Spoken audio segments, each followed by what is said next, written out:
Australia ने पाकिस्तान को white wash कर दिया और आज जो है जो थोड़ा सा जिनको पाकिस्तान के साथ इश्क मोहब्बत नहीं है वो लोग ये वीडियो नहीं भी देखेंगे तो चल जाएगा हमें, लेकिन ये उन लोगों के लिए वीडियो है जो पाकिस्तान से मोहब्बत और प्यार करते हैं और जिनका दिल दुखता है जब पाकिस्तान हारता है। हम ये सोचे हुए थे कि ये जो डी साइड है ऑस्ट्रेलिया की, जिसमें बॉलर 130 32 के बॉलर हैं, इनको पाकिस्तान व्हाइट वॉश करेगा, लेकिन उन्होंने उल्टा ही कर दिया। कैंगरू आपके ऊपर चढ़ चढ़ के आपको पंचेज और मुक्के मारते रहे, मदोल के रखा है उन्होंने आपको पूरी सीरीज के अंदर। यही आपका स्टैंडर्ड और कैलिबर है। T20 क्रिकेट में आप लोगों के पास कुछ है ही नहीं, आप लोगों की कोई टीम ही नहीं है, कोई पावर नहीं आप लोगों के अंदर नजर आती है और इस तरह ब्रेनलेस क्रिकेट खेल रहे हैं आप लोग कि जिस तरह आप लोगों को समझ ही कुछ नहीं है। और यार आप लोग 2 मैच हारे हुए थे, लेकिन फिर भी प्राइड के लिए आपने ये मैच खेलना तो था। आप लोगों ने स्टार्ट ही ऐसा लिया, कप्तान बाहर बैठ गया बाबर आजम को खिलाने के लिए। जब सिलेक्टर्स ने और कुछ सीनियर प्लेयर्स ने जो इधर उधर से बोला कि बाबर आजम को बस अब बहुत हो गया और चांस नहीं देना, तो कप्तान उस पर लड़ पड़े, अटक पड़े, क्योंकि दोस्ती का सवाल था। वो पुरानी दोस्तियां और फेवर्स जो रिजवान पे बाबर ने की हुई थी एज अ कैप्टन, और क्योंकि एजेंट भी सेम है तो वो ये कर नहीं पाए और उन्होंने एहसान इस तरह चुकाया कि एक और मौका देने की कोशिश की कि शायद बाबर आजम जो है, जिन्होंने बड़े अरसे दराज से T20 क्रिकेट में कोई परफॉर्मेंस नहीं की है, शायद वो चल पड़े, शायद वो 70-80 की इनिंग खेल के पाकिस्तान को एक मैच जितवा पाए। उन्होंने शायद के तौर पे खुद रिजवान बाहर बैठना पसंद कर दिया और सलमान अली यागा को कप्तानी दे दी और बाबर आजम को मैच खिलाया, लेकिन बाबर आजम फिर से फेल हुए। बाबर आजम वो सीनियर प्लेयर हैं जिसने पाकिस्तान की तरफ से सबसे ज्यादा T20 अब खेल चुके हैं और सीनियर बैटर हैं, और इस पूरी सीनियर सीरीज के अंदर आप देखें एक 37 स्कोर है, एक 40 स्कोर है। 37 वनडे में किया, हमने तारीफ की, इस फॉर्मेट में 40 किया। अच्छा पॉजिटिव स्टार्ट मिला पावर प्ले के अंदर पाकिस्तान टीम को, लेकिन वही हुआ जैसे ही पावर प्ले खत्म हुआ, बाबर आजम के आगे स्पिनर आए तो बिल्कुल सिंगले स्टार्ट हो गई और ब्रेनलेस बैटिंग नजर आई है। और उसके बाद स्पिनर के साथ जो उनका लव अफेयर चल रहा है बाबर आजम का, जस्ट जैम्पा आए, जैम्पा फिर आज उन्हें बोल्ड कर गए। फीट यूज करनी पड़ती है उन्हें क्योंकि पावर नहीं है, फीट भी जल्दी यूज कर रहे हैं, बॉलर उनको पिक कर लेता है, जज कर लेता है, वो जल्दी क्रीज से निकल रहे हैं और फिर से एक दफा बोल्ड हो गए और अपनी टीम को, जिस तरह रिजवान ने पिछले मैच में तनहा छोड़ दिया और मैच पूरा नीचे लगा के चले गए, आज फिर बाबर आजम एक वाहिद प्लेयर थे जो सेट खेल रहे थे, 32-35 बॉल खेल चुके थे वो। अब ये उनकी रिस्पॉन्सिबिलिटी थी कि मैच को लंबा 75-80 स्कोर तक लेके जाएं। हम जब खेल रहे होते थे और हम ऊपर से 32-35 बॉल खेल लेते थे तो हमें यही मैसेज आता था कि अब आप सेट हो गए, आपने 32-35 बॉल खेलनी है, अब मैच आपने लंबा और डीप लेके जाना है। लेकिन इन प्लेयर पे कोई जिम्मेदारी है ही नहीं, ये सीनियर मोस्ट प्लेयर हैं और पाकिस्तान पे माफ करिएगा कि अब ये एक्स्ट्रा बैगेज बन गए हैं, बोझ बन गए हैं। आपने इस बोझ को, जो भी सीनियर प्लेयर्स अब आपकी टीम पे बोझ हैं, आपने देख लिया है, सिलेक्टर्स ने देख लिया, अवाम ने देख लिया, आपने उनको अब साइड पे कर देना है। ये एक आखिरी मौका था जो आपने इन सबको दे के देख लिया। और यहां तक भी बात आ गई कि रिजवान खुद बाहर बैठ गए और अपने दोस्त को जगह दी ताकि वो कल को ये जरूर कह सके उनके बाहर करने से पहले कि देख यार मैं तो खुद बाहर बैठ गया था, मैं खुद बाहर बैठ गया और मैंने तुझे जगह दे दी। This is wrong. ये पाकिस्तान क्रिकेट टीम है, ये कोई यारी दोस्ती 11 नहीं है। आप इस तरह नहीं क्रिकेट खेल सकते कि आप अपने यारों को ऑब्लाइज करेंगे और खुलेआम करते रहेंगे और किसी के पास इस चीज का कोई आंसर नहीं है। सिलेक्टर्स आपने वहां भिजवाए हैं, वो क्या कर रहे हैं? यहां से जो आकिब जावेद साहब बैठे हुए हैं वो क्या कर रहे हैं? क्यों इस तरह की मनमानियां चलने दे रहे हैं? पाकिस्तान क्रिकेट बोर्ड किस तरह इन चीजों पे चुप है कि खुलेआम जो है ना अब अपने दोस्तों को ऑब्लाइज करते जा रहे हैं। पहले बाबर आजम जो है ना अपने दूसरे एजेंट के जो प्लेयर थे उनको ऑब्लाइज करते रहे, अब आपने एक चेहरा चेंज कर दिया है, लेकिन वही सारी चीजें हो रही हैं, अब वो उनको ऑब्लाइज कर रहे हैं। ऐसे क्रिकेट पाकिस्तान की आगे चलनी है। अब दुनिया देख रही है किस तरह छिक्के मार रही है। आपने देखा भारत क्या कर रहा है, 284 स्कोर उन्होंने पीछे लगा दिया फिर से, पहले भी उन्होंने 290, लोग 300 टच कर रहे हैं। आप लोग जो है ना अपनी तरफ से बड़ा अच्छा पावर प्ले खेल के 120 पे फिर ढेर हो गए हैं। फिर पीआर जो है ना एजेंसियां जाग गई हैं और पीआर एजेंसियां एक जिस तरह छिक्के को उस दिन ग्लोरीफाई करते रहे जब साइम अयूब ने 80 किया था और उसका 80 छुप गया, वो एक छिक्का बाबर आजम का था जो वो ग्लोरीफाई हो गया। उनकी मजबूरी है पीआर एजेंसी की, उनको पैसे मिले हुए होते हैं, उन्होंने कुछ ना कुछ तो हाइप क्रिएट करनी होती है। अब जब उनको मिलेगा ही एक छिक्का और पैसे इतने मिले होते हो तो उन्होंने उसी को ग्लोरीफाई करना है। आज फिर वो ये बैठ जाएंगे, देखे जी पूरी टीम ने कुछ नहीं किया तो बाबर आजम का क्या कसूर है? भाई बाबर आजम का ये कसूर है कि Babar Azam most senior batsman है इस टीम के अंदर। बाबर आजम ने सबसे ज्यादा मैच खेलनी है और बाबर आजम पिछले अरसे दराज से जो है ना फेल होते आ रहे हैं। बाबर आजम का T20 क्रिकेट में छिक्के आप पावर प्ले के देखें कितने हैं, लूजिंग कॉज में जो स्कोर है ना वो कितने हैं, इसमें 40-42 और बढ़ गया है। तो आप लोगों को ये समझ नहीं आ रही और अब फिर जो है ना पीआर एजेंसी ये गेम चलाएगी कि सारे आउट हो गए, आप जितनी मर्जी गेमें चला लें, आप जितना मर्जी पाकिस्तान की अवाम को बेवकूफ बना लें, लेकिन अब ये अवाम समझ पहले भी गई थी, लेकिन क्योंकि यारी दोस्ती कल्चर है तो उनको 2-3 चांस और दे दिए गए। अब मेरे ख्याल से इनफ हो गया, बस हो गया। जितनी मर्जी पीआर कैंपेन्स अब चल रहे हैं, या तो सिलेक्शन कमेटी और क्रिकेट बोर्ड ये पीआर एजेंसी पे चल जाए और सोशल मीडिया पे चल जाए, या वाकई जो है ना जो डिसीजन लेने वाले हैं वो लिए जाएं। टीम के अंदर जो है आपकी ब्रेनलेस बैटिंग चल रही है, आपने जांदाद को भी खिला दिया, आपने सलमान अली आगा को कप्तान बना दिया। सलमान अली आगा जैसा जिसका कोई एक्सपीरियंस है ही नहीं, जिसको पता ही नहीं है कि T20 क्रिकेट होती क्या है, जिसको पता ही नहीं है कि उसको हैंडल कैसे करना है, आपने उसको साबिक कप्तान बना दिया। अब जब भी उनका नाम आया करेगा और ना साथ ये लग के आया करेगा कि साबिक कप्तान T20 सलमान अली आगा। यार आप लोग क्या कर रहे हैं? पहले आप डोमेस्टिक की कैपें बांटते रहे, फिर आप पाकिस्तान की कैपें मांगते रहे, अब आप कप्तानी की कैपें यूं बांट रहे हैं। कोई आपने प्राइड रखनी है कि नहीं रखनी अपनी किसी चीज की? इतना आसान कर दिया आप लोगों ने सारी चीजें पाकिस्तान क्रिकेट ने, और आप फ्री हैं उन प्लेयर्स पे भी जिनको मौके मिलते ही जा रहे हैं। उन्होंने भी कसम खा ली कि हमने परफॉर्मेंस करके नहीं देनी है। और एनजी में रन आउट, बार बार रन आउट। उस दिन आपने कैच इतने छोड़े, हमने उस पर भी बात नहीं की, पता नहीं तेल लगा होता है हाथों पे। ठीक है यार, एक आधा छूट जाता है, किसी एक से छूट जाता है यार, 5-5 6-6 कैच छोड़ते हैं आप एक मैच के अंदर। ओ भाई, हमने तो नहीं ना पकड़ने, हमने तो नहीं ना आपकी जगह अपनी फिटनेस ठीक करनी, टांगों में जोर हमने तो नहीं ना लेके आना। आप ही के प्लेयर पैसे कमा रहे हैं, आप ही के प्लेयर खेल रहे हैं, आप लोगों ने फिट होना है मैच के लिए। आप लोग सीधे सीधे कैच छोड़ते रहते हैं, ग्राउंड में कलाबाजियां आप लोग लगा रहे हैं। अजीब तरीके से क्रिकेट। आज फिर रनआउट जो है, आगे आपके ब्रेनलेस बैटिंग करके जो है ना आधी टीम बाहर बैठी हुई है, उसके बाद यह आज फिर रनआउट हो गया इरफान नियाजी, सीधा हाथों में बॉल है, भागी जा रहा है, मैं जिमें गिले वेड़े कुकड़ नसदा है। तानू समझ आ रही है कुछ यार, तुझे की कर रहे हो? एनी अपॉर्चुनिटीज, इतने इंपॉर्टेंट मैचेस, और आप लोग उसको इतना कैजुअली खेल रहे हो। कहीं से इंटरनेशनल टीम आपको लग रही है कि आप लोग हैं? आप आके जरा अपना मैच दोबारा से टीवी पे देखें, तीनों मैच जो आप खेले हैं, आपको लग पता जाएगा। आप हमारी जगह बैठ के खुद कह रहे होंगे निकालो इनको सबको बाहर।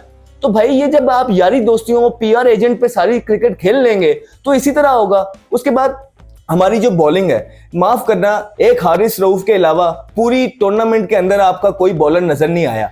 शाहीन अफरीदी हैं, बहुत हार्ड ट्राई कर रहे हैं, उन्होंने शुरू से लेके एंड तक नजर आ रहा है कि एफर्ट डाल रहे हैं, लेकिन उनका शायद कसूर अब नहीं है, क्योंकि उस इंजरी के बाद उनकी 132 के ऊपर पेस जा ही नहीं रही है। 132-33 पे आप इंटरनेशनल क्रिकेट पे ऑस्ट्रेलियन के या कहीं पे भी आप सरवाइव नहीं कर सकते हैं। और जिस तरह आज फिर उन्हें, हमने पूरी सीरीज उन पे बात नहीं की, लेकिन अब इट्स राइट टाइम, बिकॉज आगे मूव फॉरवर्ड करना है तो आपने इन चीजों का ख्याल रखना है कि अब आपके कौन से प्लेयर हैं जो पाकिस्तान को आगे मैचेस जितवा के दे सकते हैं। और शाहीन अफरीदी स्ट्रगल कर रहे हैं, शाहीन अफरीदी का बॉल अंदर नहीं आ रहा। जिस तरह आज उन्होंने शाहीन अफरीदी को छिक्के मारे हैं, ये एम्बेरसिंग हो जाता है, ये बहुत ज्यादा एम्बेरसिंग है। मुझे पता है कि वो ट्राई कर रहे हैं, मुझे पता है कि वो चीजें करने जा रहे हैं, लेकिन उनसे अब हो नहीं रहा है। अब उनको भी चाहिए कि अपने बड़ों के साथ बैठे और डिसाइड करें कि क्या मैंने यूं ही खेलते रहना है या मैंने प्रॉपर तरीके से फिट होके आना है। मजबूरी है, अब आपको फिट होके आना ही पड़ेगा, बिकॉज आपको पिछले मैच में भी रिवर्स स्वीप पे छिक्के पड़ रहे हैं, इस मैच में फिर आपको जो है ना खड़े खड़े लोग दूर दूर छिक्के मार रहे हैं। तो एज अ फास्ट बॉलर ये आपका कॉन्फिडेंस और नीचे ले जाएगा। और अब आप जितनी क्रिकेट खेलते जाएंगे सिर्फ आप अपने ऊपर प्रेशर डलवाएंगे, बिकॉज वो जो नाम आपने अपना बनाया हुआ है वो नीचे चला गया बहुत ज्यादा। अब अनफॉर्चुनेट है कि शाहीन अफरीदी इंजर्ड हो गए, एक इंजरी आ गई, नी की इंजरी ऐसे है कि हमारे जितने भी दोस्त यार हैं जिनको पहले इंजरीज हुई हैं वो बताते हैं कि कितना मुश्किल है इंजरी में खेलना।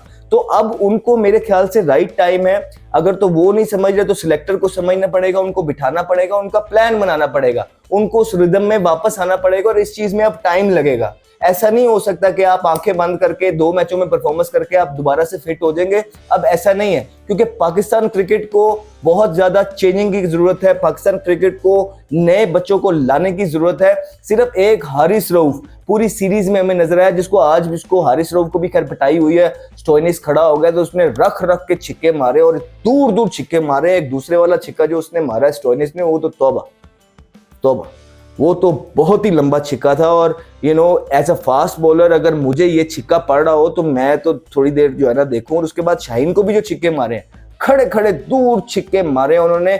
आपका टारगेट जो आपने पूरी टीम ने मिलके अल्लाह अल्लाह करके जो 117-18 तक पहुंचाया था, उन्होंने 11.2 ओवर्स में यूं रैप किया और यूं आपको कहा ये लो जी थैंक यू वेरी मच। हम ऑस्ट्रेलिया की डी साइड हैं जिसमें जो फास्ट बॉलर हैं 130-32 पे बॉल कर रहे हैं, हम आपको सीरीज में वाइट वॉश कर रहे हैं। हमें तो ये लगा था कि भाई पाकिस्तान सीरीज जिस तरह वनडे खेली है, ये पाकिस्तान टीम जो है ना उनको वाइट वॉश करेगी। हम तो यहाँ पहला मैच हारने के बाद भी ये मानने के लिए तैयार ही नहीं थे कि पाकिस्तान जो है ये सीरीज हारेगा, लेकिन आपने जिस तरह हमेशा करके दिखाया, आपने दोबारा से करके दिखाया। वर्ल्ड कप का स्टैंड, वर्ल्ड कप से पहले आयरलैंड के खिलाफ जो आप क्रिकेट खेले 190-90 80-80 आपको होता रहा, उसके पहले भी, उसके बाद जब इंग्लैंड से खेले, इंग्लैंड ने आपको बुरी तरीके से मारा, पहले 6 ओवरों में 85 स्कोर लगा दिए एक मैच के अंदर। उसके बाद पूरा वर्ल्ड कप हम लोगों के सामने था, जिस तरह की शेमफुल क्रिकेट आप लोग खेलते रहे, ब्रेनलेस क्रिकेट आप लोगों ने खेली और क्वालिफाई भी नहीं कर सके। उसके बाद दोबारा से आके हमें मोरलेस वही प्लेयर नजर आ रहे हैं, मां सिवाय उन यंगस्टर्स के जिन्होंने पोटेंशियल शो किया है। जिस तरह वो एटलीस्ट फियरलेस खेले, एटलीस्ट वो अपने पर्सनल माइलस्टोन्स के लिए नहीं खेले, एटलीस्ट वो उनके ये 25, अगर उनके पास भी पैसे होते, उन्होंने भी पीआर एजेंसी रखी होती, तो आज आप देखते कि साहिबजादा फरहान के बारे में भी बोल रहे होते, यार एटलीस्ट उसने ऊपर से आके मारा, एक टोन सेट किया, क्योंकि बाकी आपके बैट्समैन जो थे वो ऊपर से यूं खेलते रहते थे, 3-4 ओवर यूं ही गुजरते थे। एटलीस्ट वो एक टोन सेट करता है, बैकफुट पे करता है ऑस्ट्रेलिया को। साहिबजादा फरहान की अगर पीआर एजेंसी होती तो वो ये बातें पोर्ट्रे कर रही होती, उसको ग्लोरीफाई कर रही होती, लेकिन मजबूरी ये बेचारे के पास पैसे है नहीं, ना उसे पता है, ना उसकी पीआर एजेंसी कोई है। इसी तरह हसीबुल्लाह की अगर आज पीआर एजेंसी होती, इस तरह आपने टीम की बर्बादी की और आज जो है वो बर्बादी को आप इस लेवल पे ले गए हैं कि ऑस्ट्रेलिया की डी साइड ने आपको जो है ना व्हाइट वॉश कर दिया है। कोई आपको शर्म हया है कि कितना जलील हो रहे हैं पाकिस्तानी यहाँ बैठ के? आपने सारे पाकिस्तानियों का शर्म से सर फिर से झुका दिया है। एक मैच आप अच्छा खेलते हैं और हलाला मचा देते हैं। आप लोगों की वीडियोस आ रही होती हैं, उस वीडियोस में इतनी इतनी बड़ी बातें रिजवान कर रहा था कि हम वो नेशन फलाना। कहां गई रिजवान साहब? आज आप रेस्ट कर रहे हैं तो आपको किसने कहा था कि आप पॉइंट पे आके फील्डिंग करें? दुनिया आप पे हंस रही है, कमेंटेटर बैठ के वहां हंस रहे हैं कि आपने रेस्ट लिया और आप आके ग्राउंड में खड़े में क्या साबित करना चाह रहे हैं? क्या इमरान खान बन गए आप एक मैच के अंदर? कोई समझ है आप लोगों को कि आप करना क्या चाह रहे हैं? आपने अगर रेस्ट ले लिए तो बाहर बेंच गर्म करें। आप बाहर से अगर कोई मशवरा तो दे, आप खुद आज हीरो बन के अंदर आ गए। कोई हया नहीं है आप लोगों को, कोई शर्म नहीं आ रही है। इसी टीम के साथ आपने जो है ना बेड़ा गर्क करके रख दिया पूरी पाकिस्तान की इमाम की एक्सपेक्टेशंस का। फिर आप कहते हैं कि जी मीडिया पे बोलता है। आपको पता है जब सीरीज हारा है वो ऑस्ट्रेलिया, 2 मैच हारा है अरसे दराज बाद, क्या हाल किया उनके एक्स प्लेयर्स ने बैठ के ऑस्ट्रेलियन प्लेयर्स का? वो उनके आर्टिकल्स पढ़े आप जाके कि किस तरह उनको बैशिंग हो रही है आपसे हारने पे, उनकी अखीर करके रख दी है। और यहाँ पे आप है जो अरसे दराज से फेल होते जाते हैं और वो ये भी कहते हैं कि जी मीडिया हमारे साथ जाती करते हैं, एक्स प्लेयर हम पे बोलते हैं। अभी तो हम आप पूरी सीरीज के बाद आप पे बोल रहे हैं, पूरी सीरीज आपको सपोर्ट करते रहे, आपकी घटिया क्रिकेट के बावजूद आपको सपोर्ट करते रहे। आप 37 स्कोर बनाते थे, हम यहाँ बैठ के आपके लिए तालियां बजा रहे होते थे। आकिब जावेद साहब, अगर आपने यही टीम खिलानी है, अगर आपने बाबर आजम को ही खिलाना है, फिर फायदा क्या आपके यंगस्टर्स को लेके जाने का? आपने बाबर आजम वगैरह इन ड्रेसिंग रूम से इनको निकाल के घर बिठाया है। आप यहाँ सीरीज जीत गए इंग्लैंड की, उसके बाद जो है ना आप अगले यंगस्टर्स खिलाए, आप वहां पे जीत गए। हम आपकी तारीफें कर रहे हैं, आप फिर जो है ना वहां पे बैकफुट पे चले गए। आपने कप्तान को बाहर होने दिया, बाबर आजम को ये मैच जबरदस्ती खिला दिया। ऐसा कौन करता है? ऐसा कहां पे होता है? ये सिर्फ चीजें पाकिस्तान में आपको मिलने को देखने को मिल रही हैं और इस तरह की चीजें और कहीं पे भी नहीं देखने को मिलती। यार कोई खुदा का खौफ खाएं आप लोग। आप लोगों ने तो हशर कर दिया पाकिस्तान टीम को, जो है ना आप साथ ही लेके चले गए। भाई आपके अकेले की पाकिस्तान टीम नहीं है ये, ना आपके साथ बैटिंग होती है, ना आपसे बॉलिंग हो रही है। एक आधा बॉलर आपको पूरी सीरीज में उसने लाइव रखा हुआ था, बाकी अगर उसकी भी बॉलिंग आप निकाल देते तो वनडे भी मुश्किल हो जाने थे आपके। तो यूं तो नहीं टीम बनती है, यूं तो नहीं चीजें होती हैं। आप जो है ना, हमें सारा नजर आ रहा है चीजें, जिस तरह आप यंगस्टर्स को ट्रीट कर रहे हैं ना, और जिस तरह उसको गर्म पानी में फेंक रहे हैं और जाके फेल हो जाए, ऐसे मत करिए। यंगस्टर डिवेलप करने पड़ेंगे। याद है ना जब आप लोग आए थे और बाबर आजम आया था, 19वें ओवर में सिंगल लेता था बाबर आजम T20 में, लेकिन मिकी और सरफराज ने कहा नहीं, इसको हमने डेवलप करना है। बाकी सीनियर प्लेयर्स जो है ना वो बाबर आजम का बोझ उठाते थे। तो अब ये बाबर आजम की बारी थी। पिछले 1.5-2 सालों से प्लेयर्स डेवलप होने थे और बाबर आजम ने उस तरह की क्रिकेट खेल के वो रिस्क लेने थे जो बाबर आजम स्लो खेलते थे तो बाकी के प्लेयर्स लेते थे, लेकिन वो इसके करने में नाकाम हुए हैं। उनका जो स्किल लेवल है वो उस लेवल का नहीं है बाबर आजम का जो T20 क्रिकेट में सरवाइव कर सके। उनकी जो पावर है वो इस तरह की है नहीं कि वो खड़े खड़े छिक्के मार सके, क्योंकि आजकल की मॉडर्न डे क्रिकेट में लोग 300 की तरफ जा रहे हैं T20 क्रिकेट में, और आप लोगों की टीम है कि जो घिसी पे बैठ के वापसी की तरफ जा रही है। ये घिसी चलती रहेगी अगर टीम में तब्दीलियां ना आई तो, अगर यंगस्टर्स को ड्रेसिंग रूम में ना रखा गया तो। अब आपने ये सीनियर्स को बिल्कुल बाहर करना है, आपने ड्रेसिंग रूम के अंदर सिर्फ अपने यंगस्टर्स बिठाने हैं जो कि अच्छा गाइड, वो जो खुद ही खेले, क्योंकि यंगस्टर पे पड़ेगी तो वो खुद ही सीख जाएंगे। आपको इस तरह के सीनियर्स नहीं चाहिए। हमें पता है कि कौन कितना यंगस्टर का ख्याल कर रहा है, कौन नहीं कर रहा है, गलत गाइडेंस दी जा रही है। अब आप देखिए कि वो सीनियर बैठे रहते हैं, उन्होंने ड्रेसिंग रूम का माहौल इस तरह कर देते हैं कि वो यंगस्टर बेचारा वैसे ही दब के रह जाता है। नहीं, आपने फ्लरिश करने देना है। अच्छी बात है, आकिब जवेद साहब कोच भी बन रहे हैं, साथ वो सिलेक्शन में भी उनका हाथ है। अब उनके पास कोई जवाब नहीं रह जाएगा। अब साउथ अफ्रीका ऑनवर्ड जो टीम सिलेक्ट होगी, जो सीरीज होगी, वो सीधी की सीधी जो है ना आकिब जवेद साहब के जिम्मे आएगी, याद रखिएगा। आपको हमने सपोर्ट किया है, आउट ऑफ द ब्लू आपको लेके आया गया। सपोर्ट इसलिए करें कि आप यंगस्टर्स के हक में आप तब्दीलियां लेके आए। वो प्लेयर्स जो सोशल मीडिया पे बड़े बड़े प्लेयर बन के बैठे हुए हैं, जिनकी अपनी परफॉर्मेंसेस इतनी है कि एक मैच अपने बलबूते पे जितवाने में नाकाम है, T20 में हो, टेस्ट में हो, तो अब आप उनके साथ क्या करेंगे? वो बॉलर्स जो बड़ा जोर लगा के भी 135 क्रॉस नहीं कर पा रहे हैं, जो बड़े अरसे से पाकिस्तान को मैच जितवाने में नाकाम है, अब आप उनके साथ क्या करेंगे ये हम देखेंगे, क्योंकि अब आप कोच भी बन गए हैं, सिलेक्शन में भी आपका हाथ होगा।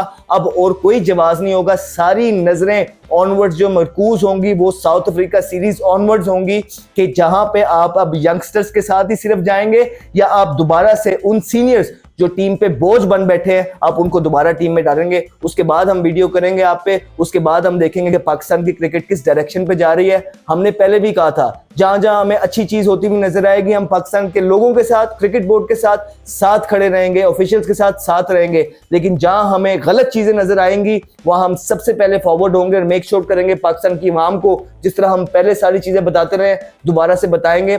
अब हम इंतजार करेंगे कि साउथ अफ्रीका सीरीज का, देखते हैं कि आप लोग क्या टीम अनाउंस करते हैं और किस हिकमत अमली के साथ जाते हैं। यार हारना है तो आप यंगस्टर्स के साथ हार जाए जाके, कोई मसले वाली बात नहीं है। लेकिन वही 130 मैच लोगों के हो गए और एक छिक्का उनसे लग नहीं रहा है। जब पाकिस्तान को रिक्वायरमेंट होती है उन प्लेयर का कुछ सोचना है, उन फास्ट बॉलर का जो पूरा जोर लगा के भी 134 नहीं टप पा रहे, उनका भी आपने सोचना है। तो ये सारी चीजें हैं पाकिस्तान क्रिकेट बोर्ड को, राकिब जवेद एंड को बैठ के सोचना है, बिकॉज पाकिस्तान की इससे बुरी हालत हमने कभी देखी नहीं थी और पाकिस्तान उस घिसी पे है कि जो नीचे से नीचे और तेजी से आती जा रही है। अभी आप लोगों पे है कि पाकिस्तान को किस तरह दोबारा जो है ना उस घिसी पे बिठाएं जो ऊपर से लेके जाए। नहीं तो अदरवाइज हमें तो इस टीम के साथ जो उम्मीदें थी वो खत्म हो गई हैं, बिकॉज जो इस टीम से व्हाइट वॉश नहीं कर पाया ऑस्ट्रेलिया को, वो बाकी किसी फुल फ्लैश साइड के साथ क्या करेंगे।